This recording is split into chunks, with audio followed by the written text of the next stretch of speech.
nga am ñu bàyyi la nga wëyal waxtaan bi. Voilà maam comme ni nga ko waxee dañuy xuus rek dugg ci cybersécurité dalal ceeg Bamba Bathily xam-xamam màcc lool ci wàllum cybersécurité première question boo xamante ne njëlbeen la mooy sénégalais yi dañoo comprendre lan mooy cybersécurité lan mooy njëriñam en fait de quoi il s'agit. D'accord. Ban métier la ci filialu informatique. D'accord. Cybersécurité.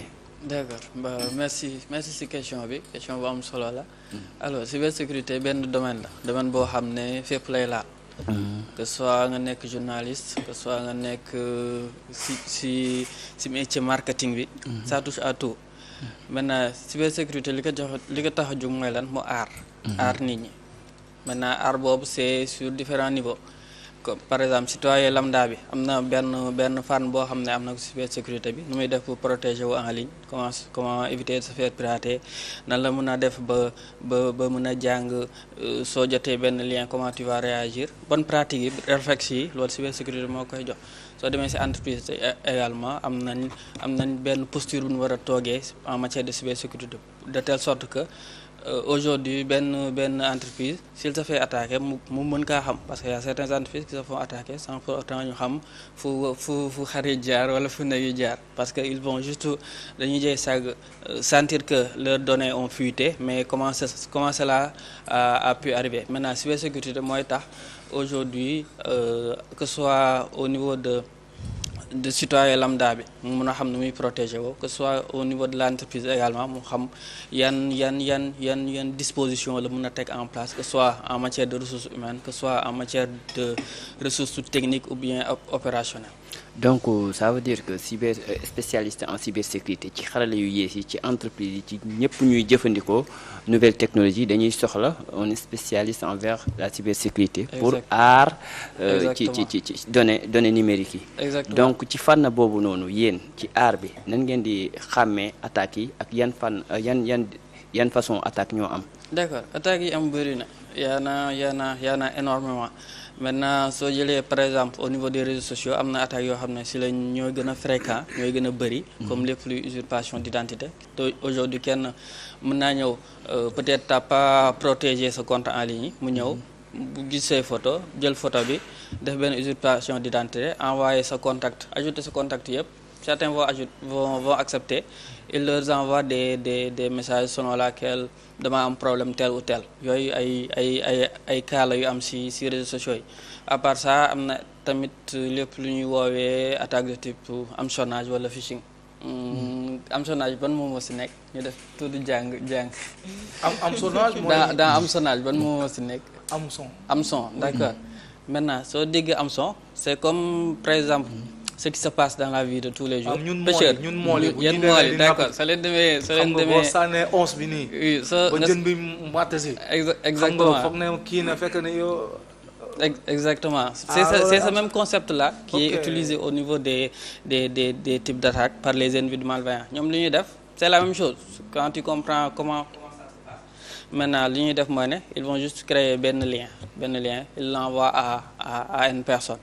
Maintenant si la personne n'est pas assez bien sensibilisée, si la personne amul fagaru amul bonne pratique par rapport à la cybersécurité par exemple, il va cliquer sur ce lien-là. Maintenant quand il clique sur ce lien, d'habitude li muy gis mooy lan par exemple su nekkee ci benn réseaux sociaux page d'identification mooy login mot de passe. Maintenant login mot de passe boobu mooy génn ci faux lien bi. Maintenant su amoon benn réflexe bi su amoon benn prudence bi. Il va insérer ses données. Maintenant, d'habitude, c'est comme ça que les gens se font pirater sur Internet. À part ça, il y a également tout ce qui est les deepfakes. Deepfakes, ce que c'est un peu lié à l'intelligence artificielle.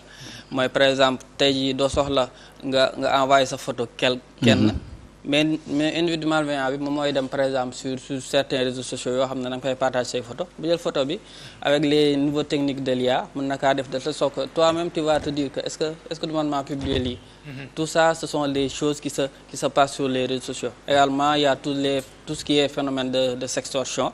Sextorsion mooy lan peut-être t'avais des amis yow que ce soit jëkkër jabar wala copain copine ils ont des problèmes. Maintenant chantage juddoo foofu muy sectorsion bi ñu lay laaj soo ma joxoon tel moo si war a am wala des fois am na lu ñu woowee romance scam romance d'habitude loolu mooy lan quelqu'un va se passer pour une fille sur les réseaux sociaux créer relation de confiance ngeen wax affaire yi di neex nga envoyé genre suy photo te bon de base on dit que sur internet faut jamais faire confiance à personne parce que doo xam exactement ki ngay waxal kan la maintenant c'est un peu par rapport à tout ce qui est l'éducation à la sécurité numérique mooy tax nit ki c'est comme jàngale bi na ngay dem école di jàng les bonnes règles bala nga traverser la route tu regardes à droite à gauche wala les gens traversent comme ça. non da ngay xool gauche xool droite maintenant sur la vie numérique c'est la même chose. nit ñi dañoo war a am benn éducation à la sécurité numérique nga xam ne exactement sur internet qu'est-ce que tu dois faire qu'est-ce que tu dois pas faire loolu mooy tax nit ki ñu mën a aar seen. et puis je pense que wax na lu am solo mooy par exemple tey jii nii doo xam kenn envoie de message. par exemple muy def tout pour nga am confiance ci moom. di la demander nga envoyé ko sa photo. après peut-être moom mi ngi lay tendre benn piège ba nga xamante ne tu ne te rends compte même pas piège boobu fi mu lay yóbbee après et je pense que loolu lu ci gën a bëri ci askan bi war nañ ci bàyyi xel parce que parfois da ngay jékki-jékki nga gis benn message nit ki di la envoyé message xamoo ko. exactement muy bëgg nga am confiance ci moom di la demander ay photo ak ñoom seen en kàngam. effectivement boo xoolee yooyu noonu sax ñoom war nañ ci mën a am jàngat naka ngeen ji protéger nit ñi wala tey jii nii maam bu amee problème boobu ñëw en tant que spécialiste baaxee la ko nan nga koy jàppalee ci loolu ak entreprise yi am menace yu mel noonu. d'accord d'habitude soo sur les réseaux sociaux moom bul sonn am na lu ñuy woowee recherche inversée soo jotee benn profil boo xam ne xamoo ko tu prends juste la photo tu vas sur les sites spécialisés bon que ce soit sur Google ou bien Yandex y a des réseaux y a des plateformes spécialisées yoo xam ne soo dugalee photo bi automatiquement ils vont faire benn match pour voir si la photo là n'a pas été utilisée par d'autres personnes. De base c'est comme ça noonu nga si mën a muccee à part ça nga prudent la prudence parce que nit xamoo ko mu ajouté la. ngeen di communiquer ba nga dem ba koy envoyer yenn photos yi wala yenn vidéos yi et ça d'habitude ñun on le conseille à personne même sa jëkkër ou bien sa jabar faut jamais envoyer de photos parce que on sait jamais demain lan mooy xew peut-être problème mën naa am on sait jamais après d'habitude problème yu ñuy woowee sextorsion ci côté boobu lay jógee léegi soo demee côté entreprise am na ay dispositifs parce que plusieurs niveaux la base daa am base dañuy woowe la base en matière de cybersécurité am na base am na objectif yi mooy lan par exemple pour entreprise bi ces objectifs c'est quoi d'assurer yenn 3 principes yi ñuy wax mooy confidentialité des données intégrité des données et disponibilité des données de telle sorte que lépp 3 principes yooyu daa war a mat maintenant à part ces 3 principes là am na lu ñuy woowe base yi mooy lan prévention ngay def formation à la cybersécurité au niveau de l'entreprise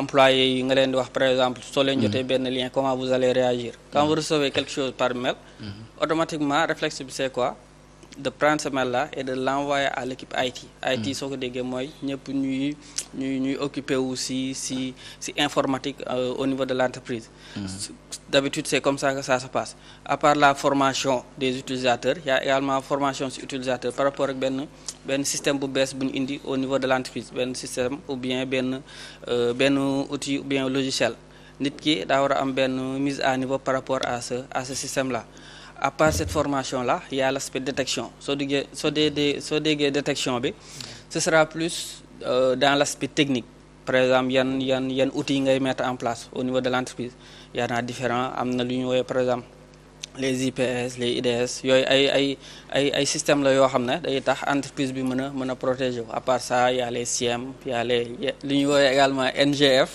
bon il y a beaucoup d'acronymes NGF soo ko déggee mooy Next Generation Firewall yooyu tam ay outils la yoo xam ne dañuy tax de l'entreprise bi en matière de cybersécurité. man li ma jaaxal paate comme par exemple nee na bu dee tey exemple par exemple sa borom kër nekk bitim réew. bu ko envoyé photo wala ñoom seen. mbaa yooyu du indi ay divorce après aussi. mais ngeen def appel vidéo bul envoyé. non appel vidéo sax wóor na gars yi mën nañ kaa capturer. appel vidéo wóoru. gars yi mën nañ kaa capturer. waaw nga dëgg mën nañ capturer. bon faut pas tamit man moom am na benn anecdote bu ma mës a def. man faut pas non attends maanaam dama toog pendant presque des années yoo xam ne ubbiwuma sama messenger. parce que bëri woon na ay virus yu gars yi doon envoyé ay liens jàppal bàyyi. ubbiwuma sama messenger maanaam des na lu tolloog lu plus de 80 et quelques messages yoo xam ne j'avais pas vu j'ai même pas regardé ah. mais benn bés laa daje xale bu jigéen bu am ful la ne Maama Jaabi Gassama rek ne ma yow bi ma lay envoyé message ba léegi faale woo ma li ngay génn télé moo tax nga ñoo ma ko classe bi xoolal wala waa message messenger parce que Facebook lañ gis nii après mu envoyé message yow gis nga. mais j'avais peur véritablement may dugg ci message yooyu di fa gis lu mën a pirater samay compte wax dëgg yàlla. en tout cas c'est intéressant. jarul tiit comme loolu c'est juste que nga adopter bonne pratique ak réflexion comme je l'ai dit tout à l'heure lépp éducation la lépp jàngale la da nga judd sa parent jàngal du genre éducation boobu éducation de base bi nga am par rapport à la sécurité numérique également c'est la même chose il faut que nit ñi am éducation bi de telle sorte que yow da ngay am ay réflexes dara am na tu sauras comment réagir c'est juste ça. en tout cas bu ñu waxee ci cybermenace aussi dañuy wax l'authentification à double facteur aussi njëriñ bi mu am aussi loolu aussi bëgg nañ nga décortiquer ñu ko quoi. D'accord. D'habitude au niveau des comptes que ce soit sur les réseaux sociaux ou autres c'est pas prudent par exemple nga am benn juste ton mot de passe le mot de passe peut suffire maintenant am na leneen ñuy woowee authentification à double facteur parce que mot de passe bi benn facteur la léegi suñu woowee authentification à double facteur ça veut dire quoi par exemple si quelqu'un soo xamee sa mot de passe bi di essayer de se connecter ces médias sociaux bi da koy envoyé par exemple soo dugalee benn facteur comme ce numéro et envoyé au niveau de ton numéro que quelqu'un essaie d'accéder à si sa compte maintenant authentification à double facteur bi loolu lay jël c'est comme au niveau des moyens de paiement monnaie par exemple. D'habitude c'est comme ça que ça se passe quand tu scannes quelque chose il t'envoie quelque chose au niveau de votre téléphone d'habitude authentification bi à double facteur bi loolu lay jël benn couche de sécurité de plus la que juste mot de passe bi. D'accord Kangam je pense que mën nañ jox kàddu gi Mademba nga gis rek actuellement lii di menace yi mi ngi woy di gën a bëri ci système informatique bi tey yow ban lecture nga ci def. waaw xam nga science moom. dafa am njëriñ. mais li bon kay mooy li Rabelais wax rek science sans conscience n'est que ruine de l'âme.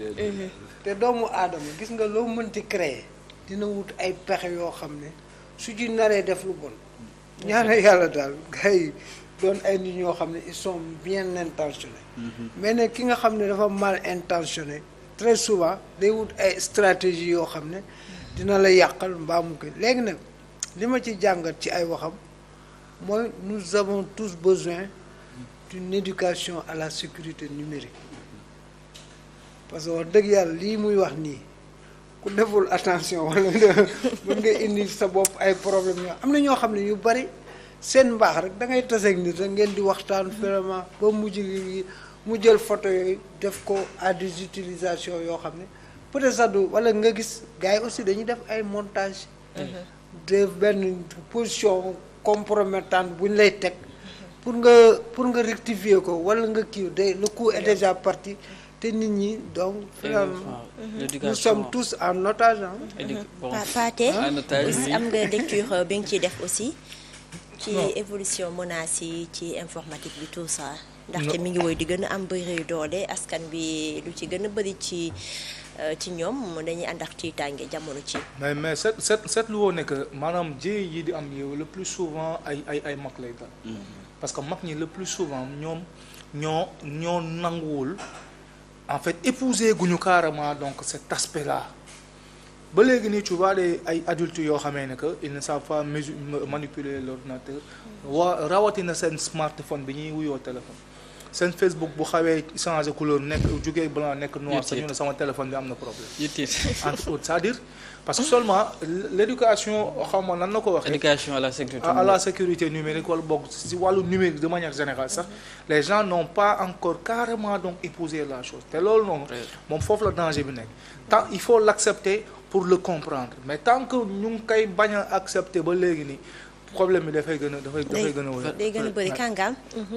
en tout cas mu nekk loo xamante ne franchement seen contribution am na solo trop mais dañoo gis ne aussi ni muy dalee nit ñi noonu lay dalee entreprise yi est-ce que fii Sénégal xam nañ dayo bi ak importance su am spécialiste en cybersécurité ci sa entreprise wala am koo xam ne tey entrepreneur nga wala leneen nga di yëngu wala influenceur am koo xamante ne da nga koy guider pour xamal ko nan la menace yi di demee ak yooyu noonu Sénégalais yi yow mi ciy liggéey est-ce que xam nañ loolu. D'accord. Par rapport ak entreprise yi pour les entreprises par exemple qui se font respecter wàllum cybersécurité bi dañ koy jël en charge bu baax. parce que aujourd'hui benn entreprise données yi muy stocké rek c'est sensible. maintenant si tu as benn département en cybersécurité mën nga am benn lu ñu woowee par exemple benn SOC Security Operation Center.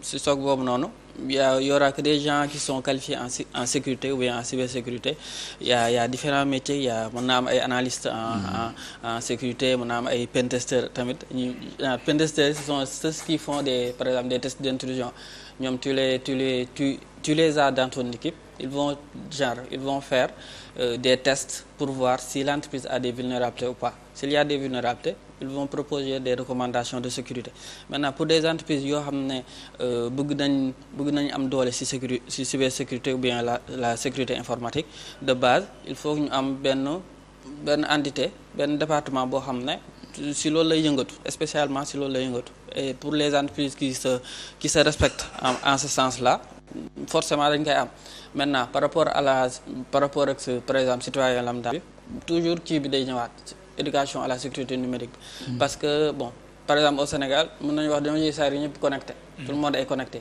donc buum boobu moo fi am ñëpp connecté même jaaykatu gerte caaf sax ma ngi ak smartphone am maintenant pour pallier à tout ça éducation bi day ñëwaat maintenant éducation à la sécurité numérique bi ça doit commencer au niveau de l'école par exemple ñu insérer foofu benn cours benn module bon xaw ma nu ñu koy mën a tuddee sécurité numérique parce que nit ki si lu muy jàng dès le bas âge noonu lay développer noonu la réflexe bi di amee doole de telle sorte que li mu jàngoon bi mu nekkee ndaw loolu lay développer c'est comme l'éducation de manière générale si tu es bien éduqué doo saaga nit doo def yenn affaires yi doo tuuti si mbedd mi doo def quoi que ce soit maintenant sur internet c'est la même chose si tu es bien éduqué tu vas jamais insulter les gens sur internet faire tout ce qui est body shaming ou autre parce que également au Sénégal am na benn loi la loi sur la cybercriminalité est là qui ku def infraction par rapport à tout ce qui est piratage ou autre la loi est là et il est très sévère en ce sens. Et est-ce que le niveau est bon au niveau de la loi maanaam ñi fa nekk di ko saytu est-ce que aussi am na ñoo xam ne man dama gis comme exemple maam ñi yëngu ci wàllu cybersécurité ñoom ñoo gën a am xarañte def le contraire ça veut dire que donc il faut que l'éducation bi ngay wax nit ki yow tey ji spécialiste bi nga làmboo ko quoi nga amee ko bien avant que nit ki parce que ni nga mën a indee saafara ci nit ki noonu nga mën a defee loraange. D'accord maintenant si domaine boobu noonu si biir domaine bi am na ay différents comme ni ko doyen waxee sànq revers de la médaille day am par exemple science noonu la demee am na ñu baax am na ñu bon. maintenant si biir am na ñu bon. noonu la ñuy woowee black hat yi ak malveillants ce sont des pirates malveillants ni ñu amee pirates yu bon noonu la amee nit ñu baax yoo xam ne li ñuy seen li leen tax a jóg mooy protection sensibilisation bon comme ñun ce qu'on fait tout ce qui est la sensibilisation à la cybersécurité par rapport aux écoles par rapport au lycée parce qu'on commence dès le bas âge pour un peu sensibiliser tous les niveaux sensibilisation bi si niveau bépp lay dem que ce soit école lycée collège institution étatique yi parce que soo demee ci état foofu am na lu ñuy woowee OIV yi yi ici au Sénégal mën nañu kaa woowee comme SDE comme Sénélec comme ces genres d'infrastructures là maintenant par exemple si dëkk tubaab bi ces genres d'infrastructures sont tout le temps attaqués parce que moom la ñu woowee OIV maintenant s'il tombe y a des répercussions yoo xam ne même citoyen lambda bi da koy sentir aujourd'hui bon ñaan ma ko yàlla courant su coupé rek tout le monde va le sentir si c'était maintenant une attaque ce sera désastreux maintenant c'est pourquoi par rapport à la cybersécurité y a beaucoup fànn yu bëri na maintenant à chaque niveau ak la nga fay teg pour mu gën a yokk li ñuy aar. man je veux aller un peu plus loin. xam nga parfois samay affaire dafay xaw ëpp. dañu wax ba daaneel te impliqué wu ñu xool ñun fan la ci état war a duggee. alors ñun Sénégal am nañ data center. alors am nañ aussi base de données ministère de l'intérieur xam nga am nañ aussi base de données au niveau donc de la direction des élections je sais pas quelque chose comme ça entre autres. alors yéen est-ce que en fait seen am na seen ay morom yu nga xamee ne que ñoom seen ay compétences yegg na ci liggéey bi pour manipuler donc alors données yooyu nga xamee ne que état mu ngi ci c'est-à-dire est-ce qu'on fait appel à vos compétences pour mën a alors gën a sécuriser alors loolu nga xamee moom mooy li ñu am ñun au Sénégal. ok déjà dans ces corps-là bon normalement il doit y avoir des gens qui sont qualifiés en matière de cybersécurité parce qu'aujourd'hui données c'est comme de l'or. Aujourd'hui s'il y a des intrusions y aura day am ay problèmes parce que par rapport comme ni nga ko waxee noonu yooyu ay données sensibles maintenant nous sommes toujours ouverts à tout appel à ce sens-là parce que comme mën nañu kaa waxee comme ay cyberpatriotes. Comme patriote est là, il y a cet aspect cyberpatriote là qui est là par exemple pour protéger nos infrastructures critiques. Le data center ban importance la am présentement pour nous. D'accord, data center bi c'est tout ce qui est en rapport avec les données au niveau des institutions étatiques par exemple aujourd'hui rôle du data center bi mooy lan par exemple li ñu woowee souveraineté numérique. Nos données, au lieu qu'ils soient stockées quelque part dans le monde, maintenant, ces données-là seront stockées au niveau du data center qui est ici au Sénégal. Ce sera plus dans cet aspect-là. D'accord. Kangam kii waaw dernière question rek parce que temps bi jeex na. temps bi jeex na kon ñoo ngi lay remercier bu baax a baax Bamba Bathily di remercier aussi suñu professeur bi ñu bokk monsieur Insan Touré moom ma yoroon en marketing maa ngi koy béggee de passage di ko ziar bu baax a baax di la wax sa kàddu bu mujj ak projet yi nga nekk. ok kàddu gu mujj bon juste des bonnes pratiques par exemple bon d'habitude pour les mots de passe parce que aujourd'hui ñëpp ay utiliser ay mots de passe il y a quelqu'un dans cette table dans l'environnement qui n'a pas de mot de passe. ñëpp ay tout le monde utilise des mots de passe. D'accord, pour les mots de passe bon des fois les gens ne le changent jamais. Quelqu'un a ouvert son compte en 2010 jusqu'à 2024 il n'a jamais il n'a jamais changé son mot de passe. D'habitude loolu bon il y a des risques parce que quelqu'un peut te pirater entre-temps. Maintenant d'habitude on dit souvent que faut nga changer ce mot de passe tous les 6 mois ou bien tous les 3 mois. Également pour les mots de passe day war a am benn longueur bi parce que su gàttee day yomb ba pirater su guddee 12 à 16 caractères nit ki même su ko bëggee pirater ça va prendre du temps. Également si mot de passe boobu ay caractères spéciaux dañoo war a éviter d'utiliser mot de passe numéro de téléphone numéro de téléphone plus date de naissance ces genres de choses là il faut juste utiliser mot de passe boo xam ne ça n'aura de sens que pour toi par exemple damay dem Dakar ça peut être un mot de passe parce que ça n'a de sens que pour toi damay lekk laax du genre mot de passe faut éviter parce que on dit que bon je vais finir avec ça les mots de passe du dictionnaire il faut éviter ça. Parce que ces mots de passe-là peut être piratés facilement. D'accord, merci beaucoup. En tout cas maam aussi di la bëggee bu baax a baax wax dëgg yàlla ci disponibilité ma di bëggee Pathé di bëggee doyen di leen ziar bu baax a baax di nuyu waa Kaolack Ndangaan di bëggee tey sama cousin moom ma solal Pathé sama cousin moom moo waaye solo. nu mu moom tudd du ma jox sama yaram. nu mu tudd mon cousin bi. cousin fan yi gis nga li may solo. yaa ngi sañ Mam Maodo Malick Couture. Maam Maodo Malick. taalibe Cheikh la au côté de camp de garde si Kaolack. je- waaye di ko ziar bu baax. Juste finir avec ça. ah Avec bi Super jeex 200. na waaw. Ok, avec Super